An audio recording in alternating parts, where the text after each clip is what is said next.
Today, I answer the very interesting question of how you can start businesses while raising kids. Actually, three specific businesses that you could start if you're raising kids. Let's say you're a stay-at-home mom, or you're homeschooling, or maybe you have a job already and you're trying to raise kids at the exact same time. Now, I'm talking about young kids. I'm not talking about teenagers. They're kind of on their own. They're doing their own thing. You could definitely start any business at that point. But if you're raising kids, young kids, you have some limitations that I totally understand. I have kids of my own, and trying to run and operate a business while watching kids is very stressful.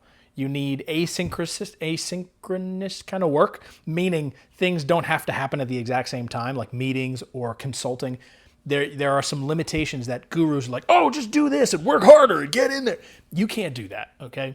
Not that you can't. It's not that you can't do it. It's just you'd be making your job so much harder than it needs to be. So here are three businesses that you could start while raising kids.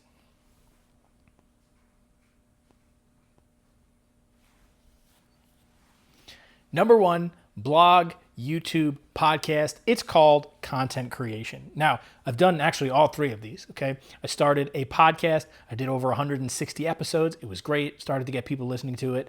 But it was when my first kid was very, very young. So he would be taking a nap and I would just record a 20-minute podcast. Boom, right when I was done, he would wake up, of course. But I was able to get the podcast done and I was able to do it consistently. And YouTube, same type of thing. When my toddler was taking a nap, I was able to film some videos. Or on a nice day, I was able to go outside. We have this giant glass door. So I was able to see my son while I was making videos, looking past the camera. Same thing, right? So I'm still able to watch. I'm still able to be there and present because I have to be. It's my kid. I don't want him to get hurt. But I'm trying to build something that will compound and build a business for me. And so being smart with your decisions like that, especially blogs would be great, right? If you got the baby strapped to your chest, you're walking around the house, pull up the phone, do a text-to-speech into Google Docs. You can write an entire blog post that way. And then when they're taking a nap, then you edit it and sit it down, or you can pay somebody. You can actually freelance out and say, hey, could you just edit this and post it onto my blog page? That's a way to do it. Now, do I think blogs are still relevant in 2025? Probably not. Just because we have AI and stuff. If you're still a part of the blogging world and you think it still works, please let me know down below in the comments.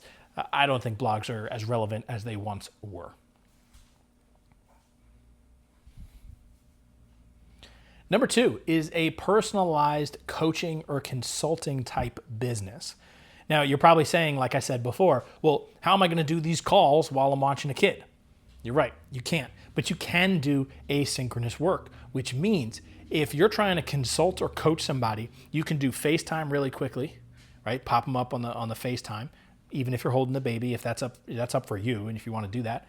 But you can also just do texting and coaching. Maybe you're motivating them. You're just trying to push them to that next level. Or you can take it one step further and do a Loom video when you do have the time. You screen record whatever you're trying to consult and coach them on. So if it's, let's say, dietary restrictions, you're trying to help people lose weight through food. Or let's take it even a different route. Let's say it's food gluten-free. So they have celiac. You're trying to help them switch out their entire pantry to gluten-free type food. Then you can say, hey, show me a list of all of your food and I'll break it down for you. So now when your kid's asleep, they might have sent it to you at 8 o'clock in the morning before they went to work. Now you're sitting there and you have 20 minutes. You go through their list, screen recording, either on your phone, many iPhones can do that, or on your desktop. You just kind of break it down and say, okay, this thing has gluten in it. This thing has gluten in it. You can swap it out for this. You can swap it out for that. That's asynchronous, right? It's not happening at the same time. It's happening at different points in the day. And you can email it to them. And now not only do they have the information, but they have it forever. It's not just like you went over in a consulting session and you either have to send them the recording or they don't get the recording at all. Now they have to remember everything you said. Oh my God, forget about that, right? So that's an awesome way to do it. Consulting, coaching, asynchronous wise. Don't try to do it at the exact same time. Believe me, you're going to be way more frustrated. Oh, the kid's got to take a nap because I got to take this meeting. The kid's not asleep. Let me cancel the meeting. That's not a way to run a business. You can't do that. It's just not going to happen, okay? And as your child ages, you'll know that they're schedule changes and it's fluctuating, and it used to be a nap time and now it's a feeding time, and now they just want to play and they just want to hold you and pull your hair and your chin to your everything. Not worth it. Do asynchronous coaching if you're going to do that.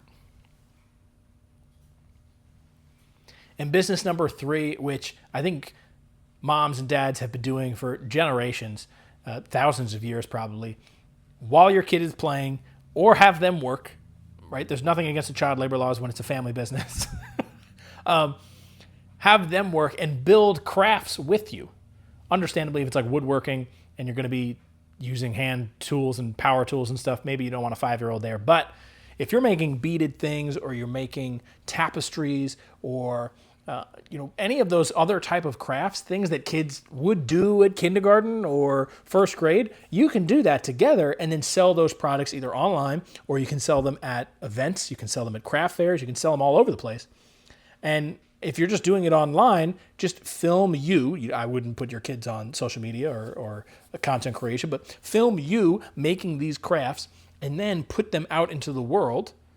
And so people can see you making the craft. It's super satisfying. Oh, what are they making? I think I know what that is. Oh, no, I was different, right? They get to the end and they go, oh, my God, I didn't know it was going to be that. So they see this transformation. Then you say, hey, if you want this, click the link in the bio. You can have that craft. And you just get your kid involved in making these crafts. It's probably going to be a wonderful skill regardless. Like if you're knitting socks, your kid should learn how to knit socks or hats. Or if you're making blankets for people, boom. These are awesome things that you could sell online. People would actually buy. And you can do it while you're hanging out on the couch watching your kids. And again, it's asynchronous. You're building something and then selling it. And if you're making something by hand, value the fact that you've made it by hand. Okay, it wasn't made in a factory somewhere millions of miles away. It was made by hand, by you. You can sell it more than you think you can, okay? So those are 3 easy businesses you could start in a weekend, even if you raise kids. If you have kids at home, you're homeschooling, you work from home, whatever it may be. So if you like that, let me know which one you're going to test out and try in your business. Put it down in the comments below. And if you like this video, if you have questions, again, put in the comment below. But subscribe to the channel. I put out videos like this all the time where I'm talking about helping people bring that entrepreneurial spirit to life and grow their businesses. Thanks for watching. I'll see you next time.